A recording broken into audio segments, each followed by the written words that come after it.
Welcome to Best Car Fixes. Today we have 2008 Ford, and this Ford here, it have a metal key. The cluster was replaced.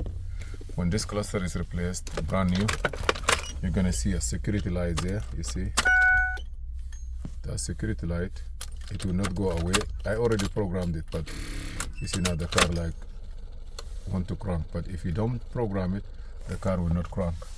How you do that, I just want to show you how you do it when you change the cluster on Ford and it have a parameter reset. You have to tell the body control module that you need to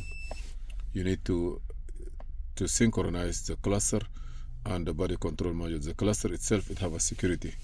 So here you're gonna go to OBD2. You're gonna wait till you communicate with the car. Be sure your battery is fully charged. Here is the car. Say okay.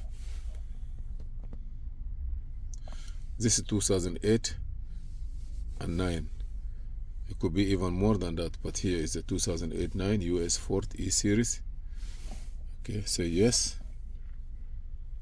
Now go to, don't do nothing here, just go to control unit, immobilize the can, learning, immobilize the remote learning. In here, go to parameter reset, turn the ignition on, just go with it. You're gonna see that everything will start shaking here.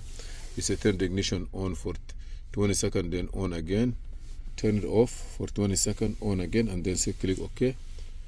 Then it will go through the programming, and security access failed because I already did it, but if everything is okay, it will work. Okay, the battery also is weak on this car. You see my security light go off, but this is the procedure.